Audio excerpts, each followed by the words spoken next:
Hey everybody, welcome back to Young Engineers of Today. The last one, in fact. I hope you enjoyed Monday's session with Ms. Dubik. I hope you had a good weekend, and I hope you're ready to round this out with a couple of potential glimpses into the future here. So as I understand it, you guys left off with the basically the human-machine interface that was a tattoo. Basically being able to control your smartphone using your skin because of a tattoo, which is pretty awesome. Well,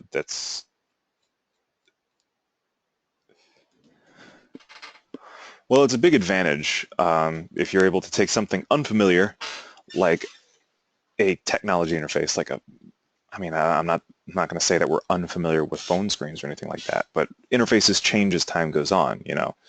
You'll find people struggling with phone interfaces because they're so different from what they're used to. Smartphones, that is. You'll find people struggling with computer interfaces because they're so different from what they know. We're all reasonably familiar with our own bodies. So if, we're able to ease the transition into new technology by transposing it onto a familiar interface, like our own body, that would allow us as people to adapt to changes in technology much more easily. Now that's just sort of, that's all just sort of whatever, remains to be seen, but fact is, it's a possibility. So yeah, we're going to go through the rest of these slides. Chances are we are probably not going to take up the whole hour. That's okay. Once it's all over and done with, we'll leave it open for question and answer time, or if you just want to discuss anything that we talked about at all this semester, or what's going on in your life, or whatever, there's no limit on that. But anyway, let's go ahead and go through these slides. So yeah, after that we get a glimpse at basically a prototype for an exosuit. If you don't know what that is, it's just kind of like a suit, usually of armor or something like that, or just some sort of wearable piece of technology that provides capabilities beyond what a human would normally have. In this case, this is, well, it's pretty interesting. I'll let the video speak for itself, so I'm just going to go ahead and link it in the chat box. I'm going to play it. I'm going to mute myself. It's only like a minute and a half long.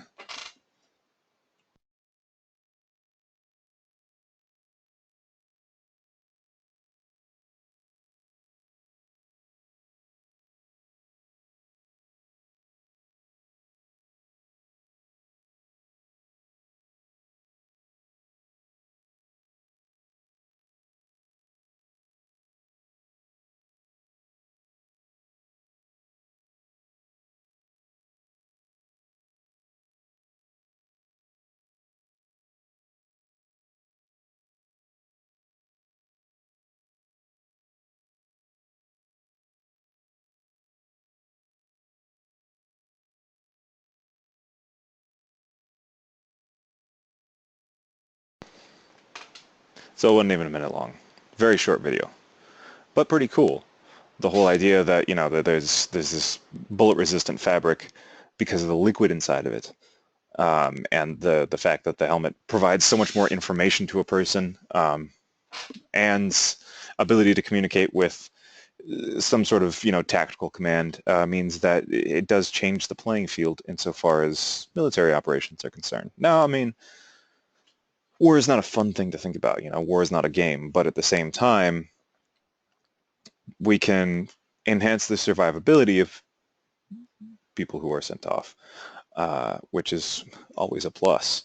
If we can reduce the number of, I guess, casualties that entails in war, it's always a victory. Ideally, it'd be nice to not have to worry about conflict like that in general. But in the meantime, it's a good step forward.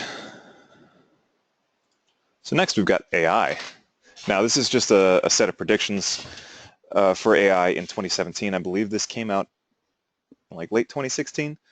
Um, so it's a few months old at this point, but it's not like, we're sitting in the middle of like November or something like that and being like, this is the prediction for the future of AI in 2017. So there isn't even really, we haven't gotten even through half of the year yet. So we'll see how all this stuff pans out by the end of this year. But basically, forecasts for 2017, more natural spoken English or Spanish or Chinese or Japanese or Russian or French or German or whatever. So less of a computer language and more of a human language for AI, being able to understand spoken written word much better. Providing things like tone and gestures and timing and things like that in order to better convey mood and a more human aspect like emotion to what they're saying, what AI might be saying. I linked it as well if you wanted to read it on your own. The ability for AIs to communicate with one another.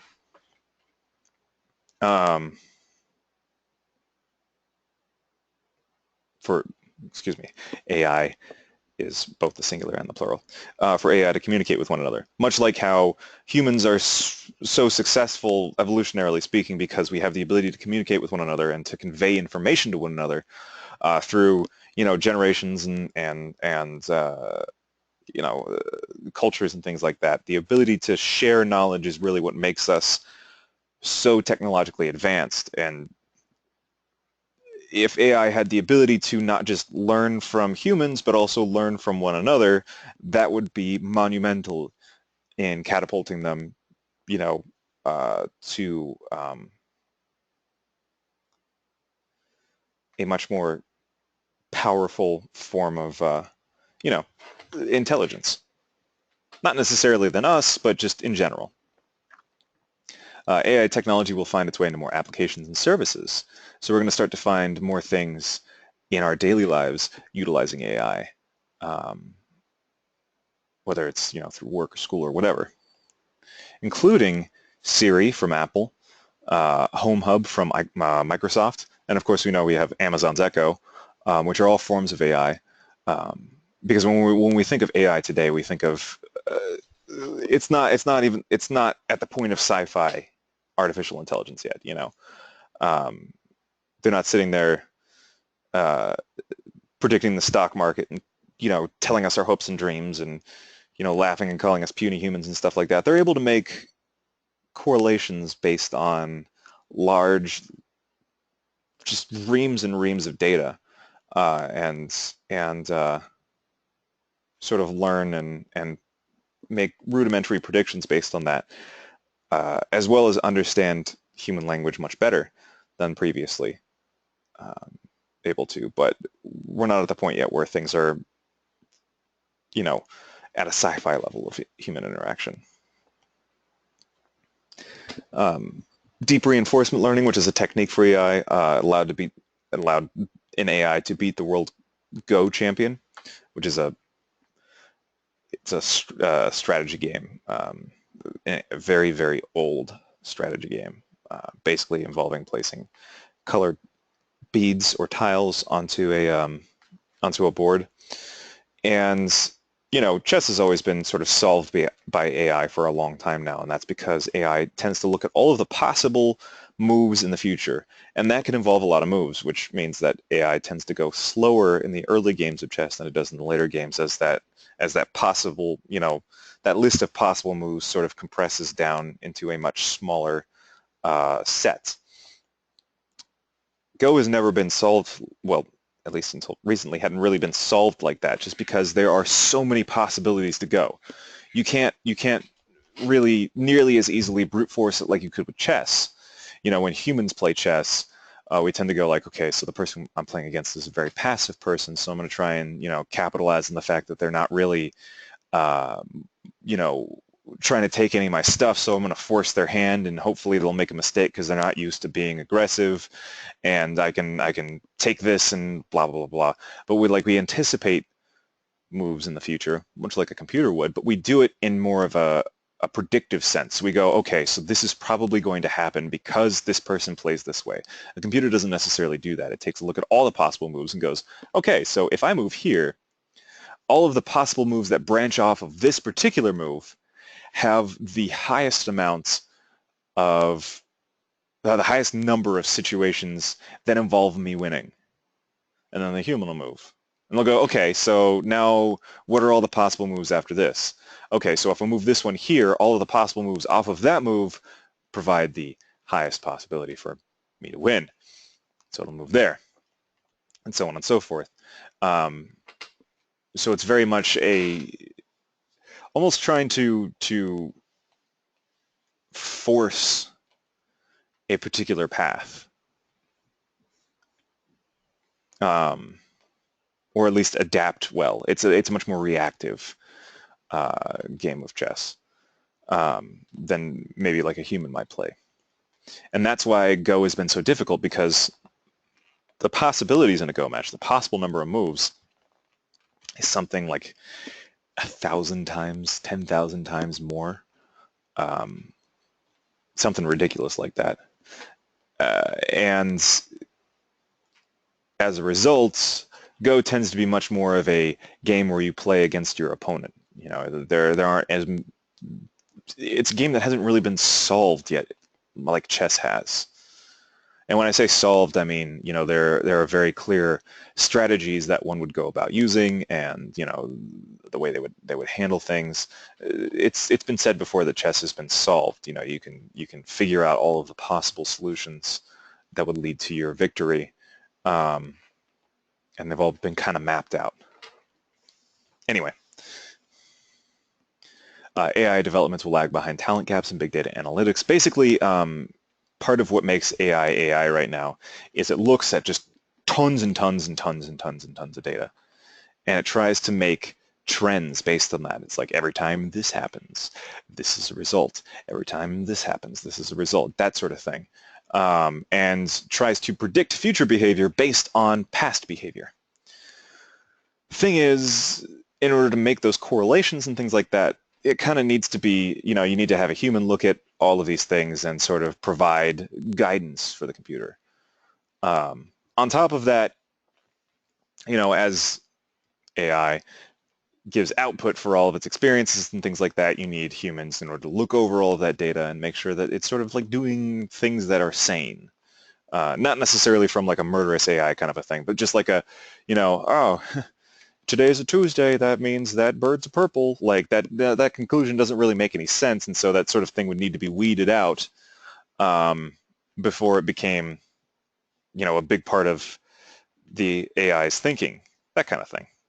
So that's like big data analytics. Plus, you know, a lot of companies nowadays are collating a whole bunch of data for whatever reason, for various reasons. You know, companies that weren't collecting data before are collecting data now, and all that stuff needs to be parsed. So you're going to need people to do that anyway until AI are able to really like pick up the slack.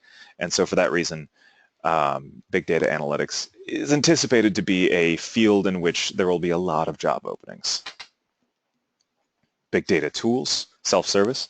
Advances in data processing and cloud applications mean more free data applications platforms, or data processing platforms online.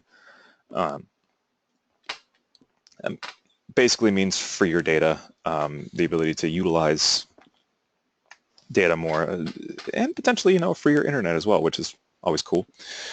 And sort of on the social side of things, a recognition of AI as augmented intelligence and not this thing that's out to kill us, but meant to sort of bridge the gap between a machine's incredible ability for computation and a human's incredible ability in order to draw conclusions from seemingly distant and disparate ideas. You know, the example I used in my middle school class was the idea that somebody basically was able to just go like, so like when the moon does this, the ocean does this. So the two have got to be related, and they were able to draw that conclusion. You know, machines can't look at the moon and go, somehow that's related to the ocean. So the whole idea behind AI is it sort of bridges that gap between our ability to connect abstract concepts together in a very uh, unique way, and machines for their ability to do math like nobody's business, man, and parse huge amounts of data. So that's kind of like the whole point behind AI is it's that bridge between the two.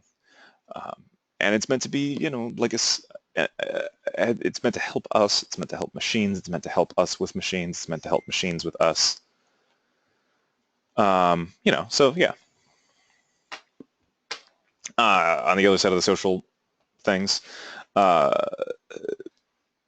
we'll probably see um, various groups try and set up a framework for, you know, laws and regulations for AI and things like that, just so we're not caught on the back foot when AI becomes more prevalent, like we were with computers and the internet. We as I say, we as a global culture struggled to sort of catch up to the world, how much it changed when the internet became mainstream. And so suddenly, you started having passed laws that regulated certain aspects of the internet, and some of them were too restrictive and some of them weren't enough, and so people found ways around it, and so you need to tighten the laws there and loosen the laws here and so on and so forth. And so it became very kind of like a mad dash in order to adjust.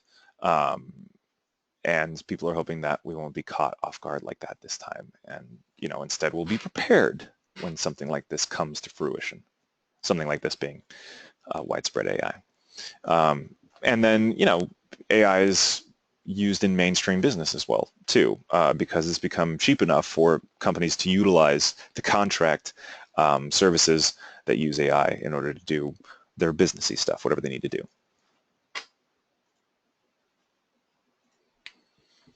Speaking of AI, autonomous cars. So let me go ahead and link this as well.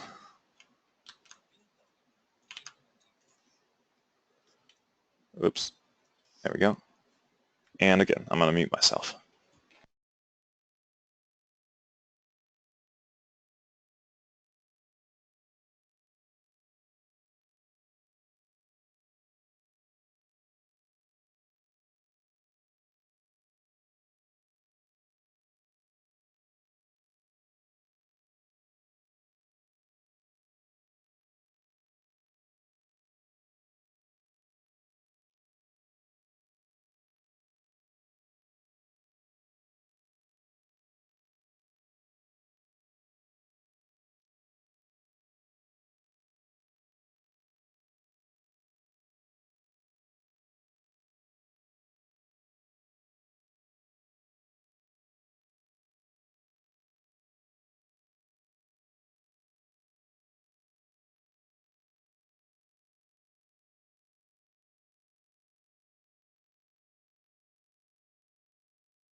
All right, so that's pretty neat, right? That whole idea is pretty cool. Just the fact that the possibility of fully autonomous cars. Now, granted, it's not going to happen overnight, like it's detailed here. It's going to happen in stages in order to sort of ensure that people adjust to it, because the whole idea of relinquishing control of a very dangerous thing to uh, essentially a computer is sort of a daunting task. Ironically, the whole idea being that relinquishing control of a dangerous thing, in this case a large vehicle, to a computer is meant to make the roads a safer place to be because you start to eliminate human error. But people look at stuff and they're like, oh, computers have bugs. You know, like what's to say my car isn't going to have a bug? And that's a very good question. You know, it's the so this is something that's going to be have to be handled very carefully um, from here into the future anyway. But yeah, so as it was sort of outlined in the video, you've got level 0, which is a human driver is in complete control. Maybe the car shifts its own gears if you know hate fun, which I don't disagree with. Driving manual is a lot of fun. It's a pain. It's really a pain when you're first starting out, but once you get used to it, it's a lot of fun. Then you got level 1, which is driver must be ready to take over at any time. Features like adaptive cruise control, parking assist with automatic steering, and lane keeping assist in any combination. And you'll see some of that in cars today and stuff like that. Like it'll beep if it lets you know, like, you know, if there's another car in like your blind spot or something like that and try and sort of adjust you. There are cars out there that will park the car for you. You know, there are cars that will automatically brake if you're going below a certain speed and something flies in front of the car, it will just automatically stop you. Then you got level 2, which is automated system is doing most of the driving, including steering, braking, and accelerating, but the human must be alert and ready to take over at any time. Like you saw in the video there with the guy who was actually sitting in the car, that's an example of level 2. There are cars out there that exist that do level 2 automated driving. Then you got level 3, which is in specific situations and environments like highway driving. The car is in complete control. Human driver can read or text or whatever if they want. So you're at a point where you can trust the car enough that you don't have to be sitting there constantly making sure that you're not supposed to take over at any possible moment, that kind of thing. Then level 4 is the car can drive itself independently in most environments with some exceptions for weather or unusual environments. Human may still need to take over at all times. Or at times, not at all times, but that's another one. But for the most part, you know, you can relinquish control to the car. There just could be situations where heavy torrential downpour, snowfall, dangerous driving conditions, you know, you'll need to take over again as a person. And then finally, level 5, all robot all the time, humans just along for the ride, and ideally to tell the car where to go. No restrictions on where the car can drive. So that would be full autonomous driving. The car would be calling all the shots, you know, the human would not be involved in the process at all other than just be like, hey, take me to the store. And that would be that.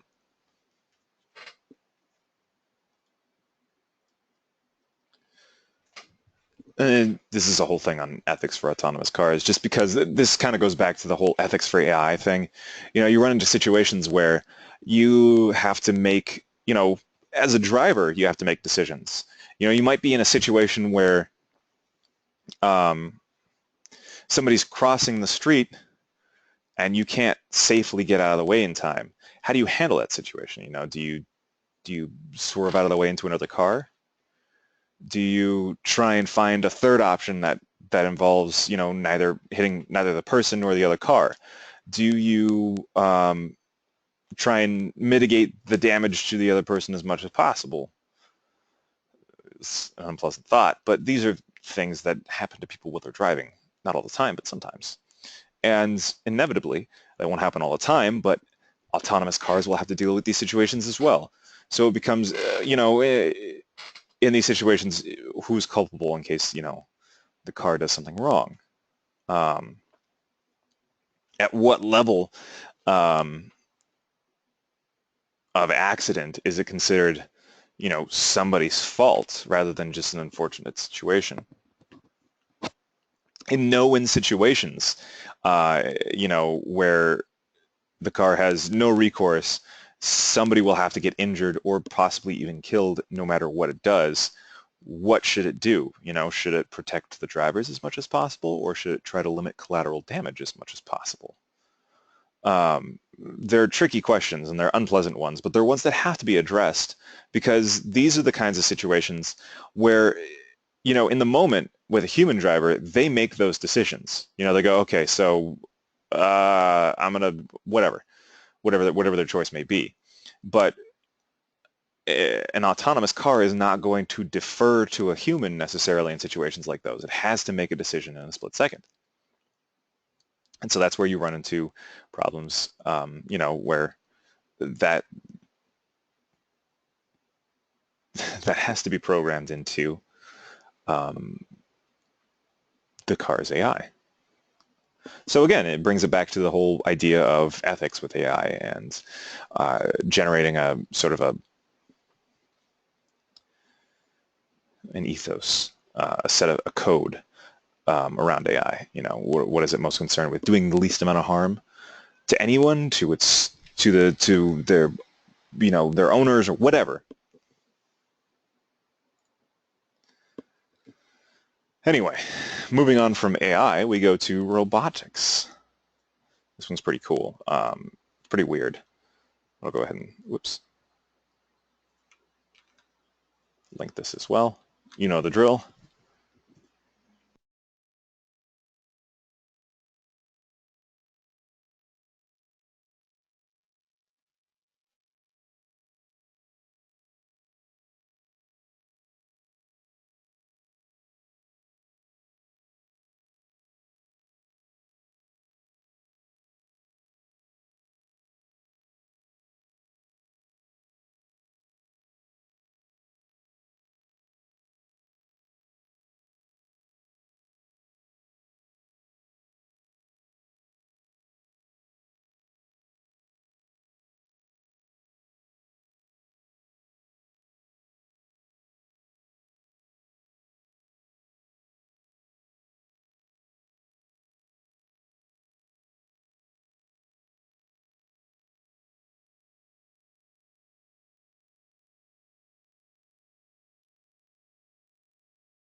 So that's pretty wild, right? I mean, it's a robotic arm with with an octopus tentacle on the end. Hey, Caleb. Um, but it's kind of incredible the amount of dexterity that's afforded by it. The things that it can do, um, the amount of precision it has with how firm or how gentle the grip is, uh, what it can do with that. And with a much simpler apparatus than trying to emulate a human hand. You don't have to worry about individual fingers and things like that. You don't have to worry about all the different things that fingers can do, all the different tiny motors and joints and stuff like that. They need to exist in individual fingers and hands and knuckles and stuff. Um, so from that perspective, it makes an effective robot arm that's also cheaper than a lot of stuff that we've been trying to do. And then there's this one. This one's kind of fun. And there it is in the chat box. And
so yeah, um, it's such a simple little robot, but it seems kind of neat, right? To have a robot that can carry your stuff around behind you while you're walking around. I can see people being mean and trying to kick it over and stuff like that, but regardless, the fact that it exists is pretty cool. Then we got on the other side of the spectrum, this monster right here.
So like I said, complete other side of the spectrum from nice happy little wheel robot that carries all your stuff behind you. But again, like these are all sort of visions of what the future could look like. I anticipate that this robot is still quite a few years off. I mean, I know they said a 2021 space mission. You know, who knows? Maybe it could be ready in time for that. But a lot of times you see these robots and they're still plugged in and stuff like that. Just part of it is because battery technology. These things can require a lot of power, and battery technology is not amazing.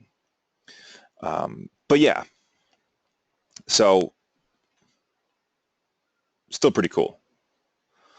And then finally, genetically modified organisms. Let me go ahead and this is just a simple time lapse. You don't have to watch the whole thing, but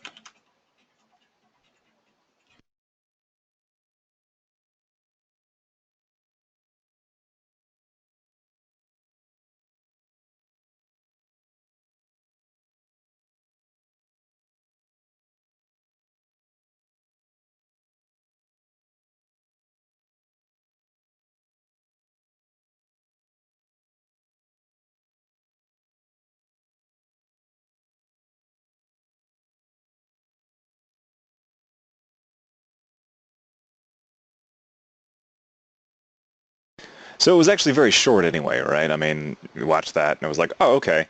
But what exactly did that mean anyway? You just looked at a couple of apples and one of them oxidized, one of them turned brown, and one of them didn't. Well, the one on the right is the new Arctic apple, which is the first genetically engineered apple. Um, and basically, it is genetically modified to not oxidize or oxidate, whatever, not turn brown. Now you might be going, well, that's not incredibly useful. And, you know, yeah, there is that. But it does actually play a part in eliminating food waste because a lot of times people will throw away apples that start to turn brown thinking that they've gone bad when in fact they're still perfectly good. You know, if you put apples into like a ready-made salad or something like that and leave it out for a few hours, people won't buy the salad even though it's still fine just because they see the brown apples in it and they think it's old. And suddenly you're left, if you're a supermarket, you're left with a whole bunch of extra stock that you have to basically throw away. So in that sense, I mean, it's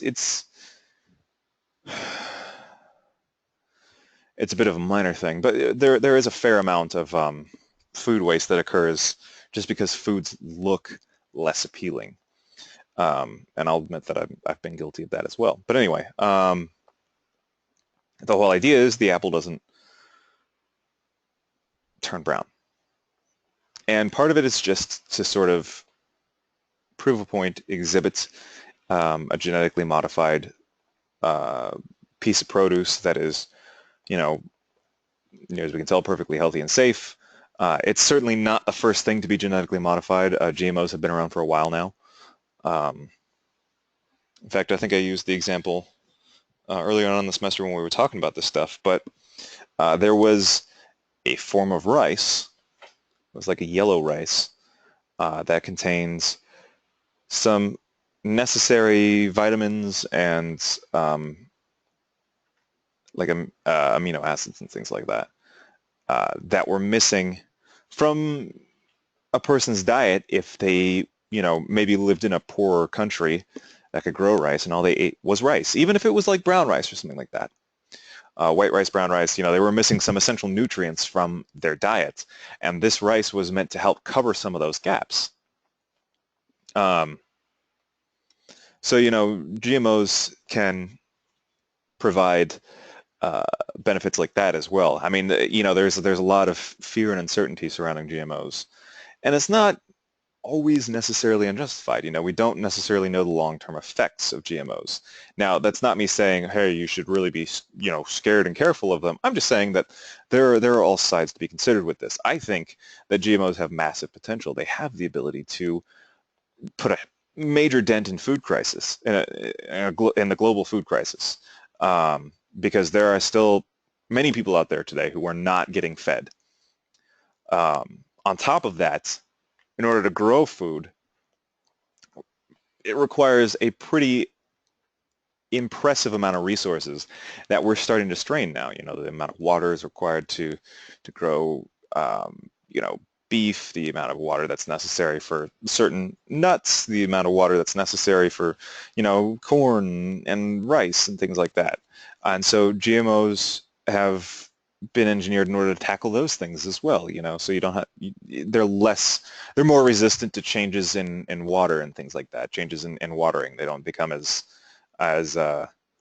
harried or damaged by suddenly one day they have less water than they did the day before, that kind of thing, or they go like a couple of weeks with you know, more sparse water intake.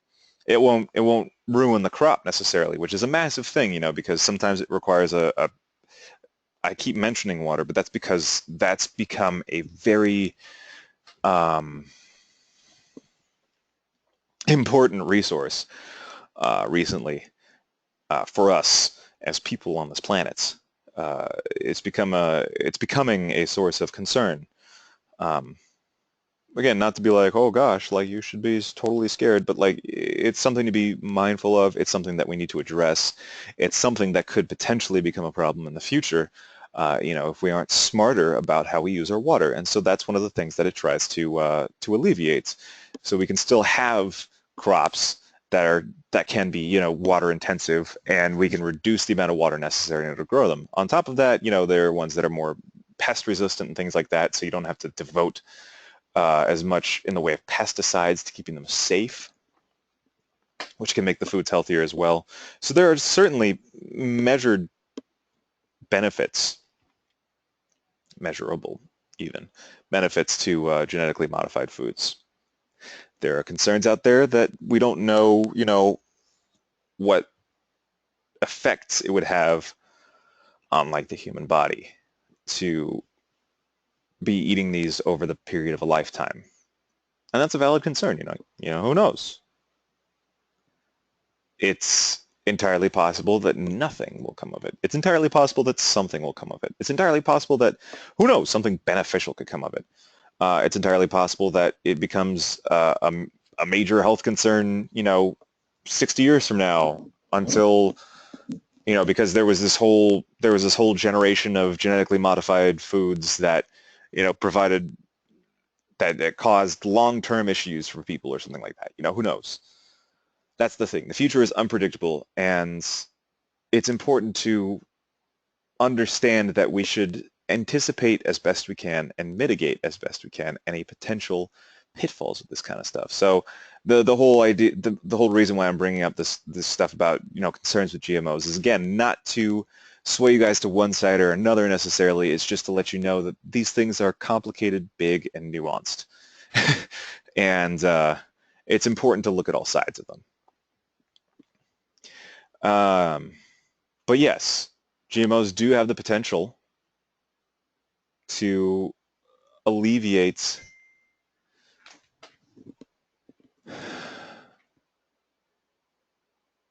and potentially help to eliminate food crises, which, if there's even a shred of possibility of that happening, is massive. Absolutely bonkers bananas. Crazy. Gotta look into it. But anyway, that was our last slide. So that's going to do it for today. Uh, I'm going to go ahead and leave it open to question and answer time. If you have any questions about anything, if you want to discuss anything that happened over the semester, you're more than welcome to. Otherwise, you are more than welcome to head out and have a wonderful, wonderful summer. And maybe we'll see you in the fall. Otherwise, best of luck in everything you do.